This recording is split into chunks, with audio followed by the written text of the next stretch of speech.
अब हम लोग चलते हैं नेक्स्ट में। जैसे अभी हम लोग type of rolling contact bearing के बारे में पढ़ लिए, कौन कौन से टाइप होता है और किस तरह से अलग अलग टाइप का जो कॉन्टैक्ट बियरिंग है, रोलिंग कॉन्टैक्ट बियरिंग, वो कोई जो है हैवी लोड को ट्रांसमिट कर सकता है, कोई हैवी रेडियल को कर सकता है, कोई हैवी थ्रस्ट को कर सकता है, कोई हैवी रेडियल और थ्रस्ट दोनों को कर सकता है, कोई मिस अलाइनमेंट को टॉलरेट कर सकता है।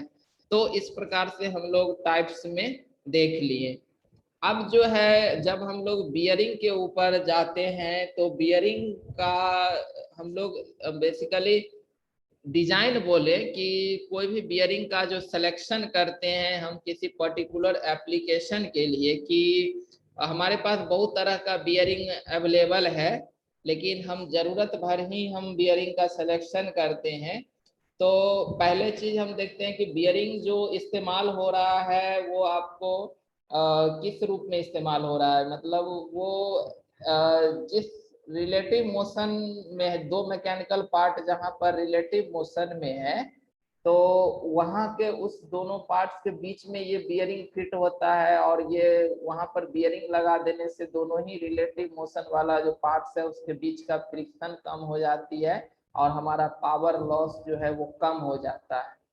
तो एक बियरिंग जो हम वहां फिट करते हैं वो तो एक फ्रिक्शन को कम किया, और दूसरा चीज जो है शाफ्ट को अपने जगह पे मतलब उसको फिक्स करता है, यानी कि शाफ्ट के मूवमेंट को भी, शाफ्ट का मूवमेंट क्या है जो मतलब उसका मिस अलाइनमेंट जो है कि शाफ्ट इधर उधर न खिसके उसको अपने पोजीशन में भी बनाए रखता है। और तीसरा फंक्शन जो बियरिंग का था वो है लोड को कैरी करना, कि बियरिंग के ऊपर जो रिलेटिव मूविंग पार्ट्स है उसके ऊपर जो भी लोड्स आ रहा है, जैसे हम व्हीकल का एग्जांपल दिए कि एक व्हीकल में एक पैसेंजर भी बैठा होता है, सामान भी रखा हुआ रहता है, तो उसका लोड कहीं ना कहीं हमारा जो मूविंग शाफ्ट है उसके ऊपर जाता है, और मूविंग शाफ्ट से वो लोड बियरिंग के ऊपर जाता है, और बियरिंग से फिर जो है वो जो व्हील में लगा हुआ है या हाउसिंग है, हाउसिंग के थ्रू फिर व्हील पे जाता है, और व्हील से फिर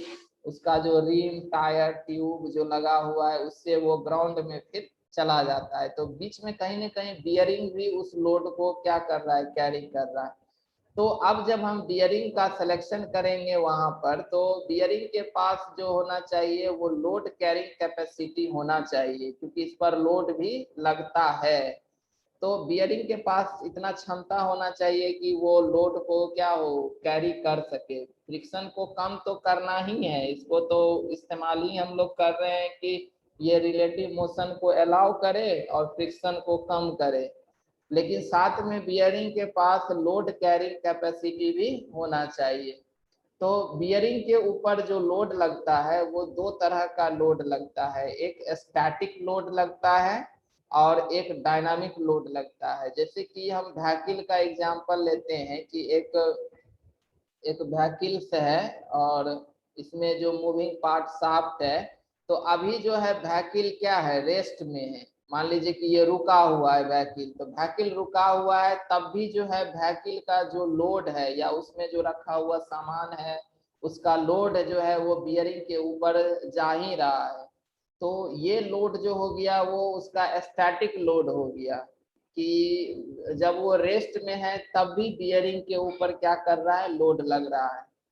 और जब ये व्हीकल आगे मूव करना शुरू किया तो उस वक्त जो है यहाँ पर बियरिंग के ऊपर अब लोड फ्लक्चुएटिंग हो गया। फ्लक्चुएटिंग मतलब क्या हो गया कि कभी ज्यादा लोड लग जा रहा है, कभी जो कम लोड लग रहा है। जैसे कभी मान लीजिए कि अगर पैसेंजर व्हीकल है तो कभी व्हीकल में 5 गो पैसेंजर बैठ गया, 1 किलोमीटर ये व्हीकल आगे गया तो 10 गो और बैठ गया, है ना। कहीं पर जो है गड्ढा आ गया तो अचानक इम्पैक्ट लगा। तो यहाँ पर लोड जो होता है अब इसके मूविंग के दौरान, जब ये व्हीकल मूव कर रहा है उस दौरान बियरिंग के ऊपर लोड जो है वो वेरिएशन में है ना। मतलब अलग अलग टाइम में अलग अलग लोड लग रहा है, कभी कम हो जा रहा है कभी ज्यादा हो जा रहा है, तो वैसे लोड को हम कहते हैं डायनामिक लोड, वो बदलता हुआ लोड है, डायनामिक लोड है। तो बियरिंग का जो कैपेसिटी होना चाहिए कि वो स्टैटिक लोड को भी वो कैरी कर सके और डायनामिक लोड को भी वो कैरी कर सके। डायनामिक लोड तब लगता है जब वो मूविंग में होता है, यानी जब जो है रिलेटिव मोशन स्टार्ट होता है, पार्ट्स हमारा मूविंग में होता है तो डायनामिक लगता है, और जब वो रेस्ट में रहता है तो स्टैटिक लोड लगता है। तो सबसे पहला चीज है कि बियरिंग के ऊपर हम दोनों कैपेसिटी होना चाहिए। तो स्टैटिक लोड कैरिंग कैपेसिटी, तो स्टैटिक लोड हो गया जब वो स्टेशनरी में हो, शाफ्ट जो है वो स्टेशनरी में हो, मूव ना कर रहा हो, ठीक है। और कह रहा है कि उस समय मान लेते हैं कि जैसे एक अगर बियरिंग है और इस समय एक कोई इसके ऊपर स्टैटिक लोड लग रहा है, स्टैटिक लोड लग रहा है, तो इस समय क्या होगा कि जिस पॉइंट पे लग रहा है और यहाँ पर ये पॉइंट मान लीजिए कि ये कांटेक्ट में है और यहाँ पर ये पॉइंट कांटेक्ट में है, तो यही पॉइंट जो है स्टैटिक लोड को कैरी कर रहा है। तो इसके पास अगर ये मतलब बॉल अगर बियरिंग के पास अगर कैपेसिटी नहीं रहेगा तो ये क्या कर जाएगा, डिफॉर्म कर जाएगा। यानी अभी ये तो प्योर स्फेरिकल शेप में दिख रहा है, अगर इस पर ज्यादा हैवी लोड लग गया तो हो सकता है कि इसका कांटेक्ट पॉइंट थोड़ा सा ऐसे फ्लैट हो जाए, है ना, ये ऐसे ऐसे हो जाए। तो ये एक तरह का क्या हो गया कि यहाँ पर लोड लगने के चलते जो है यहाँ क्या हो गया कि ये डिफॉर्म कर गया। तो ये डिफॉर्मेशन को हम कहते हैं परमानेंट डिफॉर्मेशन हो गया, है ना। बॉल और रेस का क्या हो गया, परमानेंट डिफॉर्मेशन हो गया।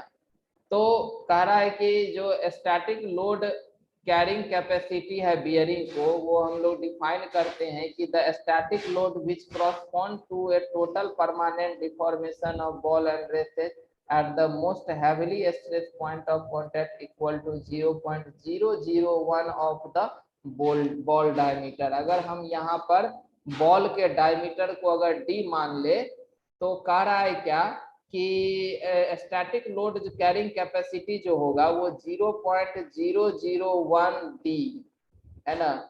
यानी कि डी बाई कितना हो जाएगा, 1 पे 4 जीरो, 10,000, मतलब ये डिफॉर्मेशन हो गया। जैसे है कि जब इस पर कोई भी पॉइंट के ऊपर मतलब कोई भी पार्ट्स के ऊपर जब लोड लगती है तो वो डिफॉर्म करता ही है, क्योंकि स्ट्रेस आएगा, स्ट्रेस आएगा तो स्ट्रेन भी आएगा, है ना। लेकिन डिफॉर्मेशन अंडर इलास्टिक होना चाहिए कि हाँ अभी डिफॉर्म हुआ तो अंडर इलास्टिक है, तो फिर लोड हटाएंगे तो वापस वो अपना शेप को गेन कर लेगा। लेकिन अगर वो परमानेंट डिफॉर्म हो गया तो फिर इसमें हम लिमिट देते हैं कि ज्यादा परमानेंट डिफॉर्मेशन हो जाना बियरिंग का फेल्योर है।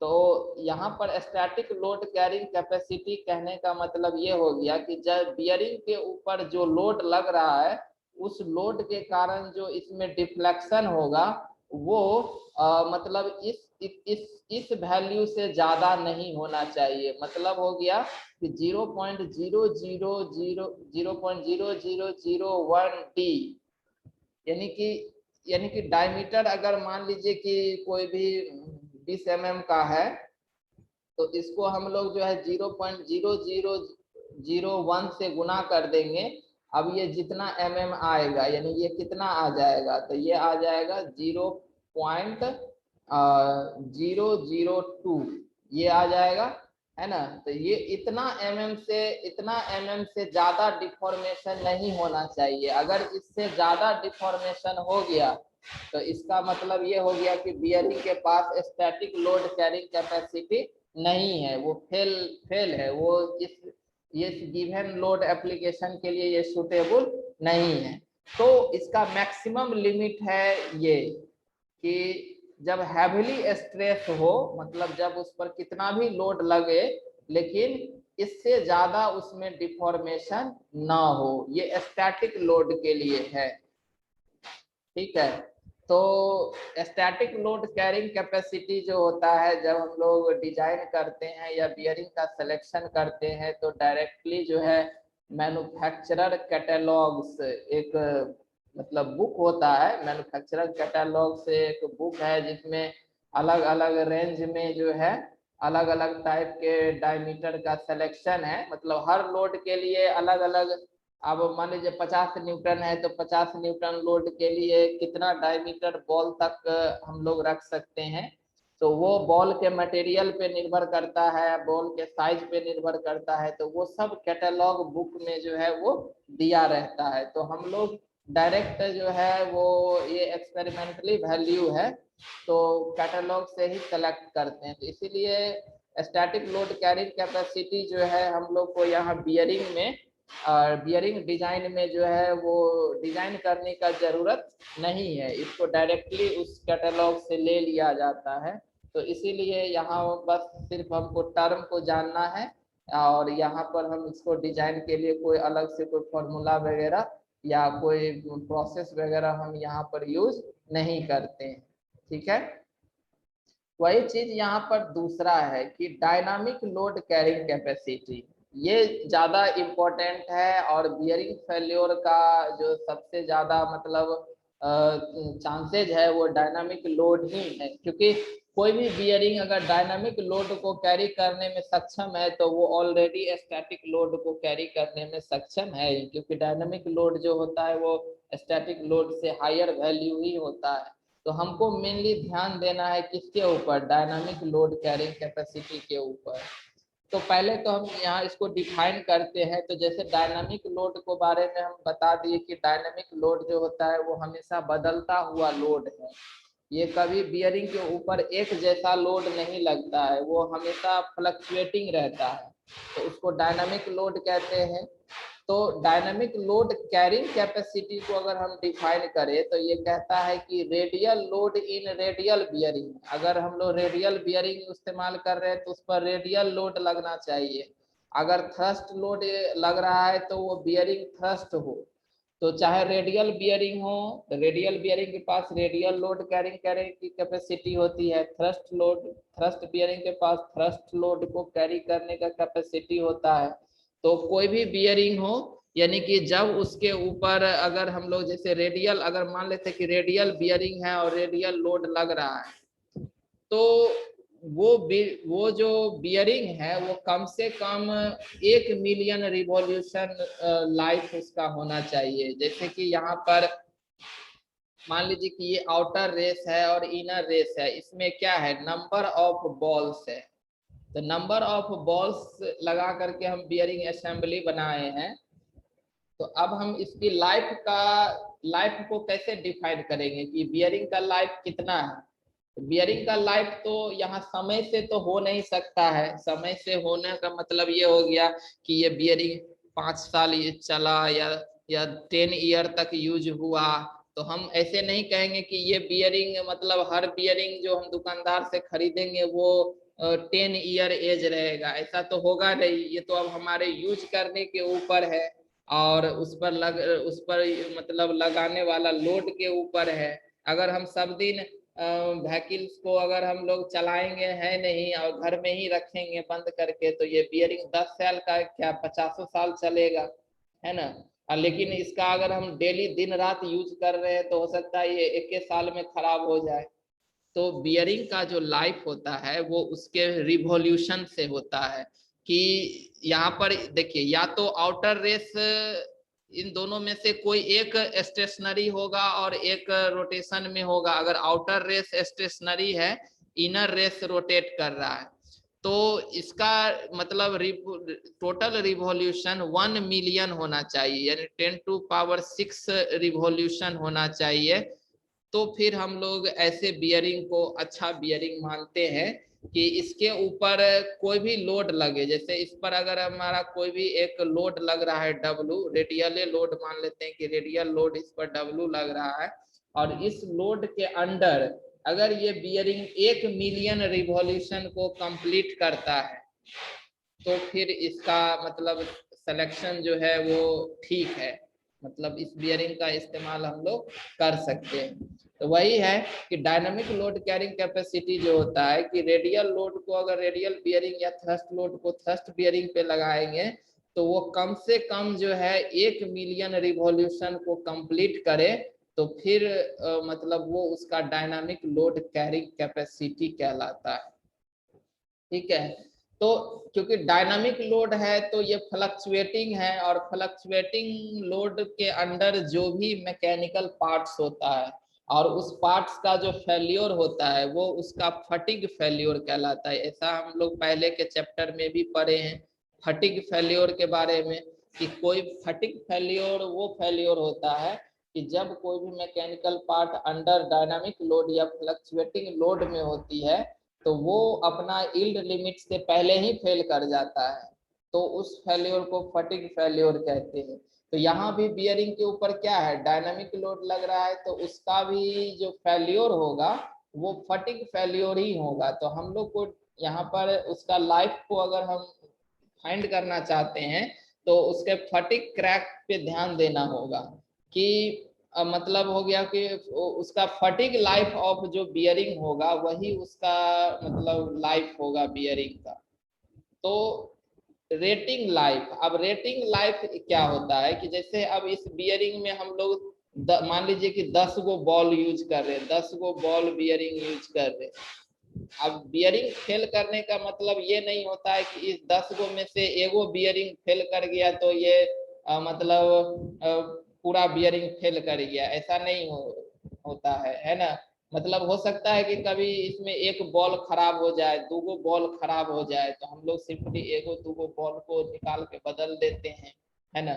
लेकिन इसका हम लोग अगर रेटिंग लाइफ को अगर डिफाइन करें कि बियरिंग का जो रेटिंग लाइफ होता है वो क्या होता है, तो रेटिंग लाइफ होता है कि अगर ये 10 गो बियरिंग है तो कम से कम इसमें 9 गो बॉल ऐसा होना चाहिए जो आपको 10⁻⁶ रिवॉल्यूशन को कंप्लीट करे। मतलब पहला फटिग क्रैक होने से, यानी फर्स्ट जो फटिग क्रैक, क्योंकि ये फेल करेगा तो फटिग क्रैक ही आएगा इसके ऊपर, क्योंकि डायनामिक लोड लग रहा है तो फेल्योर फटिग क्रैक से ही होगा। तो पहला जो फटिग क्रैक आएगा बॉल के ऊपर, तो उस समय तक कम से कम इस 10 गो में से 9 बॉल ऐसा होना चाहिए जो 1 मिलियन रिवॉल्यूशन को कंप्लीट कर चुका हो। ठीक है, अगर एक नहीं भी किया है तो भी कम से कम 90% बॉल अगर हमारा इस 10⁻⁶ यानी 1 मिलियन रिवॉल्यूशन को कंप्लीट कर रहा है तो वो उसका रेटिंग लाइफ हो गया। ठीक है, यहाँ हम लिख भी दिए हैं कि rating life of A group of identical ball bearing, मतलब एक ग्रुप होता है, हमेशा बॉल बियरिंग तो एक या दो इस्तेमाल तो होता नहीं है, ये जब भी होगा तो 10-20 मतलब number of ball bearing use होता है एक ग्रुप में। तो मान लीजिए कि हम नया नया बॉल बियरिंग लगाएं तो जितना भी अगर 15 गो बॉल है तो 15 बॉल अभी क्या है, न्यू है, वो अभी एक भी रिवॉल्यूशन कंप्लीट नहीं किया है। और जब हम उसको एप्लीकेशन के लिए यूज कर रहे हैं तो सारा का सारा बॉल जो है अपना रिवॉल्यूशन कंप्लीट कर रहा है। तो हम लोग रेटिंग लाइफ जो है पूरे ग्रुप ऑफ बॉल बियरिंग का कहेंगे कि कम से कम 90% ऑफ जो बियरिंग है ना, अगर 10 गो बॉल में से 9 गो बॉल ऐसा होना चाहिए विल कंप्लीट और exceed before the first evidence of fatigue crack. मतलब जो है जितना नंबर ऑफ रिवॉल्यूशन 90% बॉल जो है वो कंप्लीट किया है, यानी जितना रिवॉल्यूशन 90% बॉल जो है वो कंप्लीट किया है before first evidence of fatigue crack, पहला फटिग क्रैक आने से पहले 90% ऑफ बॉल जितना भी हमारा रिवॉल्यूशन कंप्लीट किया वही रिवॉल्यूशन नंबर ऑफ रिवॉल्यूशन उसका रेटिंग लाइफ हो गया। तो अगर ये नंबर ऑफ रिवॉल्यूशन 1 मिलियन से ऊपर करता है तो उस मिनिमम लाइफ जो को हम लोग L10 से लिखते हैं, L10। ये L10 जो है उसका रेटिंग लाइफ है, जिसमें मतलब 90% कर रहा है तो हम उस सब मान लेते हैं। ठीक है, अब जैसे है कि मतलब कोई भी चीज में अगर मोस्ट ऑफ द मान लीजिए कि अगर हम लोग एक बॉक्स में अगर 100 आम रखा हुआ है तो उसमें से अगर 90 आम अगर ठीक है, 10 गो सड़ा हुआ भी है तो भी हम लोग क्या कहते हैं, ये बॉक्स जो है ओवरऑल ठीक है। वही बात यहाँ भी होती है कि सब बॉल में से अगर 90% बॉल जो है वो अच्छा परफॉर्मेंस दे रहा है और 10% नहीं, मतलब उतना नहीं भी दे रहा है, तो भी उसको हम लोग कहते हैं कि ये बियरिंग चलने लायक है ना। ऐसे तो डिजाइन हम 100% का करते हैं, लेकिन हर बॉल जो है या हर उसमें यूज होने वाला पार्ट्स जो है वो सब एक ही जैसा प्रॉपर्टी का नहीं रहता है। हो सकता है उसमें कोई एक दो बॉल ऐसा हो जो कमजोर हो, तो कम से कम लेकिन 90% बॉल ऐसा होना चाहिए जो अपना मिनिमम लाइफ को कंप्लीट करे, तो उसको हम लोग L10 से रिप्रेजेंट करते हैं। तो यहाँ पर रिलेशनशिप जो होता है, relationship between dynamic load carrying capacity और इक्विवेलेंट लोड, यानी कि dynamic load carrying capacity, equivalent load और बियरिंग लाइफ, इसके बीच का जो रिलेशन है वो रिलेशन होता है L10 बराबर C/P के पावर n। L10 क्या है, तो rated bearing life in million revolution, यानी कि जितना, मतलब पहला क्रैक आने से पहले वो जितना रिवॉल्यूशन कंप्लीट कर लिया वही उसका लाइफ हो गया। ठीक है, तो L10 हो गया। C होता है डायनामिक लोड कैरिंग कैपेसिटी, इसको हम न्यूटन में लेते हैं। n ये पावर है, n का वैल्यू हम लोग 3 लेंगे। जब अगर बॉल बियरिंग है तो n का मान यहाँ पर कितना होगा, 3 लेना है। और n का मान 10/3 लेते हैं रोलर बियरिंग। अगर रोलर बियरिंग इस्तेमाल कर रहे हैं तो दोनों के लिए लाइफ का इक्वेशन फॉर्मूला यही होगा, बॉल के लिए भी और रोलर के लिए भी। सिर्फ यही है कि अगर बॉल बियरिंग है तो यहाँ पर n का मान कितना, 3 लेना है।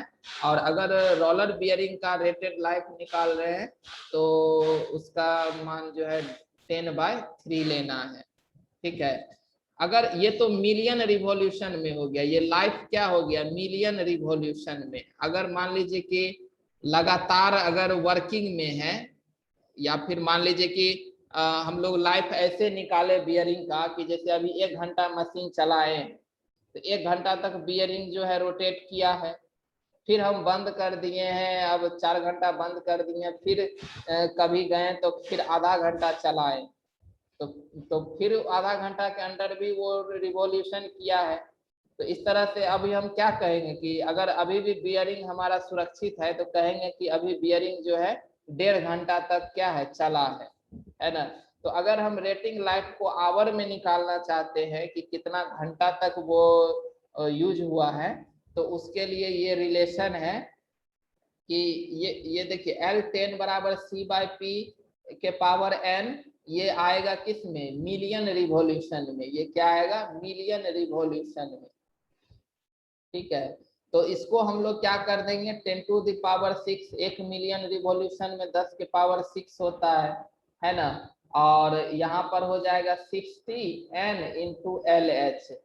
LH यहाँ n क्या है, तो स्पीड ऑफ रोटेशन है, RPM, रिवॉल्यूशन पर मिनट। ये क्या हो गया, रिवॉल्यूशन पर मिनट, है ना। तो इसी को हम लोग 60 से भागा दे देंगे तो रिवॉल्यूशन पर सेकेंड में आ जाएगा। और यहाँ आवर में निकालना है ना, तो 60 से यहाँ पर क्या कर देंगे, गुना कर देंगे। आवर में निकालना है घंटा में तो 60 से गुना कर देंगे, तो यहाँ पर हो जाएगा 60 इंटू n और इंटू LH क्या है, तो rated bearing life in hour, ये घंटा में अब ये हो गया। तो यहाँ से हम लोग मतलब एक तरह से क्या हो गया कि हमको मिलियन रिवॉल्यूशन में लाइफ दिया हुआ है और उसको हमको आवर में चेंज करना है, आवर में। तो यहाँ पर इन दोनों रिलेशन से हम लोग मिलियन रिवॉल्यूशन को आवर में चेंज कर सकते हैं, या आवर में दिया हुआ है तो उसको हम मिलियन रिवॉल्यूशन में चेंज कर सकते हैं। तो L10 जो है ये मिलियन रिवॉल्यूशन में रेटिंग लाइफ है और LH जो है rating bearing life in hour है।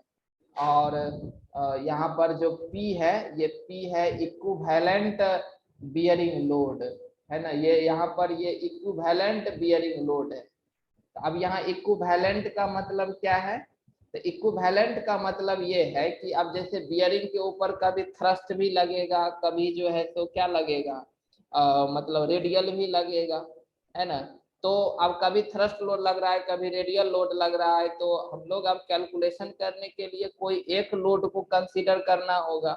तो हम लोग इक्विवेलेंट बियरिंग लोड को कंसीडर करते हैं। तो इक्विवेलेंट बियरिंग लोड को हम डिफाइन करते हैं कि इक्विवेलेंट बियरिंग लोड जो होता है ये वैल्यू होता है constant radial load in radial bearing या thrust load in thrust bearing which if applied to the bearing would give the same life. मतलब हो गया कि ये मतलब थ्रस्ट लोड लगाएंगे थ्रस्ट बियरिंग के ऊपर और रेडियल लोड लगाएंगे रेडियल बियरिंग के ऊपर, तब जो हमको जितना लाइफ मिलेगा बियरिंग का, अगर उतना ही लाइफ कोई एक ऐसा लोड वैल्यू है जो उतना ही लाइफ दे रहा है, तो ये लोड जो है उन रेडियल और थ्रस्ट का इक्विवेलेंट कहलाएगा। अब जैसे कोई बियरिंग का हम एप्लीकेशन कर रहे हैं और उस बियरिंग के ऊपर कुछ देर थ्रस्ट लगा, कुछ रेडियल लगा, या कुछ देर जो है थोड़ा थोड़ा करके थ्रस्ट और थोड़ा थोड़ा करके रेडियल लगा, तब जाकर के हम मान लेते हैं कि हमको कोई भी 10 के पावर 7 रिवॉल्यूशन मिला, इतना लाइफ हमको मिला। अब हम लोग क्या करते हैं कि इस थ्रस्ट और रेडियल को रिप्लेस करके कोई एक ऐसा लोड लगाते हैं जो मतलब कुछ ऐसा लोड लगाते हैं, अगर रेडियल में लगाएंगे तो वो इक्विवेलेंट रेडियल में होगा, अगर थ्रस्ट में लगाएंगे तो वो थ्रस्ट में होगा। तो एक लोड हम ऐसा अब कांस्टेंट लगा देते हैं और बियरिंग का लाइफ फिर से हमको अगर 10 के पावर 7 रिवॉल्यूशन मिल रहा है, तो ये जो लोड अभी हम लोग लगाए हैं वो उस थ्रस्ट और रेडियल दोनों लोड का इक्विवेलेंट कहलाएगा। तो जब भी हम यहाँ पर लाइफ निकालने के लिए लोड यूज करेंगे तो ये हमेशा इक्विवेलेंट लोड लेंगे। तो अगर हमको रेडियल लोड और एक्सियल लोड यानी कि थ्रस्ट लोड अलग अलग दिया हुआ है, तो यहाँ पर इक्विवेलेंट लोड का रिलेशन होता है ये, यानी ये है इक्विवेलेंट लोड, इक्विवेलेंट लोड। तो ये बराबर हो गया एक्स भी into F R plus Y F A, है ना। यहाँ पर एफ आर जो है वो रेडियल लोड है न्यूटन में, और एफ ए जो है एक्सियल या थ्रस्ट लोड है न्यूटन में। एक्स को हम लोग रेडियल फैक्टर कहते हैं, वाई को हम लोग थ्रस्ट फैक्टर कहते हैं, और भी को रेस रोटेशन फैक्टर कहते हैं। तो भी जो है रेस रोटेशन फैक्टर, भी का मान 1 ले लेते हैं जब अगर इनर रेस रोटेट कर रहा है और आउटर रेस स्टेशनरी है, यानी बाहर वाला रेस जो है वो रुका हुआ है और इनर रेस रोटेट कर रहा है, तो भी का मान 1 लिया जाता है, और भी का मान 1.2 लिया जाता है जब इनर रेस स्टेशनरी हो और आउटर रेस रोटेट कर रहा हो।